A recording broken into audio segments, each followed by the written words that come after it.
teve um caso de câncer na família, então precisa cuidar com relação à reposição. Sim, fundamentalmente se foi, por exemplo, câncer de mama, parentes de primeiro grau de pacientes com câncer de mama precisam ter uma atenção muito redobrada, porque elas têm realmente uma chance maior de desenvolver o problema, mesmo que não usem hormônio. Então, se usar hormônio, talvez estejam somando 2 fatores. Daí acelera ainda mais o processo de você desenvolver um câncer. Na verdade, o processo não é o hormônio que dá o processo, né? O processo já vem ou por uma questão genética, ou ambiental e tudo mais. Mas você está pondo lenha na fogueira. Você está contribuindo. Exatamente. Aí tem que tomar muito cuidado. Mas mesmo assim, tem pacientes que estão numa qualidade de vida tão ruim que você opta por, não, eu vou dar o hormônio, mas eu vou tomar um cuidado absoluto com essa paciente para ver. Então vai fazendo mamografia de 6 em 6 meses, esse tipo de coisa. Agora, aliás, este é outro assunto. Você viu que polêmica? Recente, né? Doutora, dessa semana. Desta semana, essa história da mamografia, faz com 40, com 50 anos. A senhora, responsável, médica, ginecologista, que conceito a senhora tem depois que leu tudo com certeza, que leu tudo que saiu? O que a senhora tem a dizer para nós mulheres com relação a isso? Eu ainda defendo continuar fazendo mamografia anual após os 50 anos. O que eu faço com as minhas pacientes? Paciente que não tem nenhum histórico de câncer na família. Entre os 35 e os 40 anos de idade, eu peço uma mamografia, para ter uma ideia de como é que está aquela mama.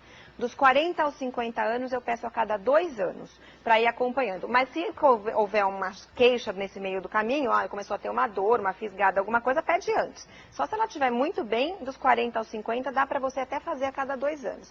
Dos 50 em diante, eu acho que é indiscutível ser anual. Eu não concordei com essa opção deles de fazer bienal a partir dos 50 anos. De jeito nenhum. Eu tenho exemplos muito próximos de pacientes que teriam tido problemas seríssimos se não tivessem fazendo mamografia anual. A gente sempre aqui discute esse tipo de assunto, inclusive a semana que vem a gente vai falar mais específico, porque hoje a doutora veio aqui para falar sobre menopausa. Mas eu tenho por hábito sempre incentivar as mulheres. Eu perdi a minha mãe com câncer de mama.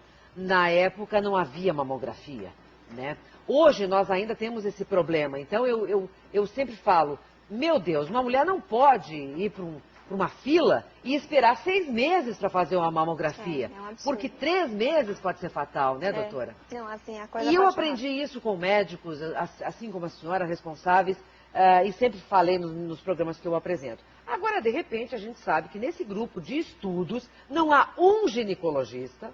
Eu fiquei passada com essa informação. É isso mesmo. Como é que pode?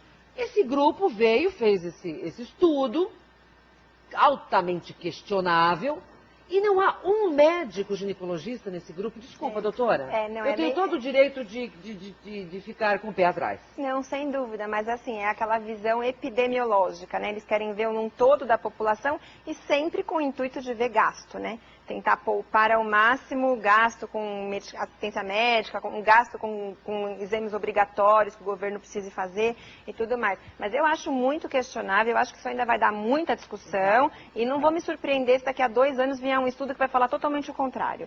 Então eu acho que a gente ainda tem que tomar bastante cautela, cada um que tiver certeza do que está fazendo, que está indo bem, que continue nessa linha. Porque eu não mudaria o que eu faço atualmente por causa de um estudo desse jeito. Eu também não vou mudar a minha ida ao médico, enfim, por que as mulheres morrem menos?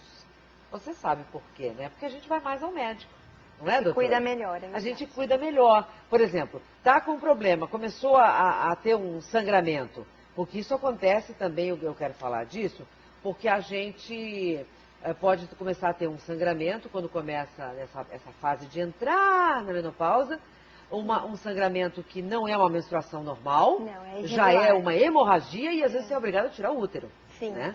Então também é legal a gente falar sobre isso com as mulheres, doutora. Não, sem dúvida. Então, essa fase perimenopausa, ela é muito conturbada, né?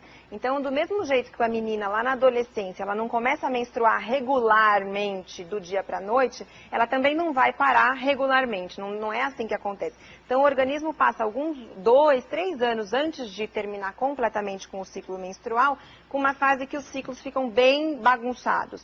E nesse período, não é raro ela fazer um período de longas pausas, ou seja, aquelas falhas, falharam 2 meses, 3 meses, e de repente quando vem uma hemorragia. Porque é como se, entre aspas, não é exatamente o que acontece, mas como se acumulasse por esse período, né?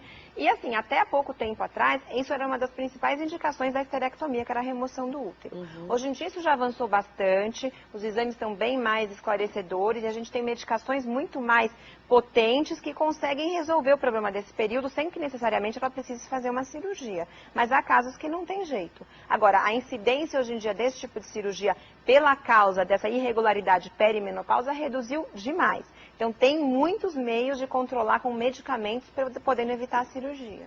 É bom evitar a cirurgia, não tirar o útero, por quê? Uma mulher sem útero pode ter que problema? Então, primeiro, o útero é um órgão fundamental da estática pélvica, né? Então, o que significa isso? Dos órgãos estarem todos nos seus lugares adequados.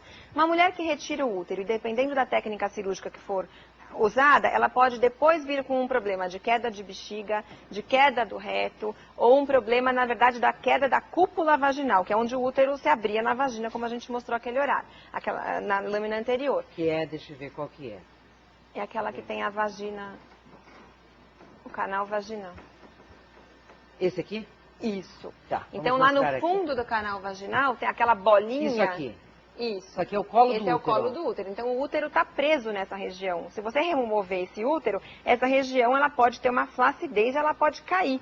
Então não é raro a gente encontrar as velhinhas que fizeram esterectomia e que se queixam de bola na vagina. Então, que é a queda desses órgãos genitais. Então, isso é importante. Mas, no meu ponto de vista... E o que vista... resolve isso? Nova cirurgia. Mais uma cirurgia. Mais uma cirurgia. Normalmente, elas já estão numa idade mais avançada e é tudo muito mais complicado, né? Agora, no meu ponto de vista, eu mexo bastante com essa parte de psicologia, que eu acho bastante interessante, o útero tem um papel feminino. Então, a mulher que tira o útero, não é raro que ela apresente um quadro que o pessoal chama de luto pós-esterectomia. É como se parte da feminilidade dela fosse afetada, do mesmo modo que, por exemplo, a paciente que tira a mama. Numa proporção bem menor, é óbvio, porque a mama é um órgão muito externo, mas a paciente pode ficar com esse tipo de queixa. Então, eu acho que se você tem possibilidade de evitar, tomando uma medicação e explicando para a paciente que aquilo lá é transitório, que vai acabar... Assim que entrar a menopausa, definitivamente esses sangramentos devem passar, então ela pode ser poupada da cirurgia. Muito bem. Vamos com certeza falar mais. A doutora tem um site, né, doutora? Tem Pode falar, está lá, ó. Pode.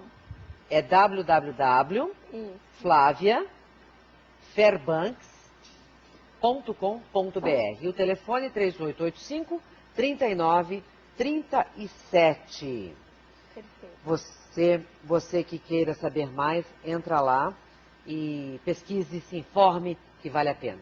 Perfeito. Vamos falar mais vezes. Tá ótimo. Obrigada por ter vindo. Obrigada.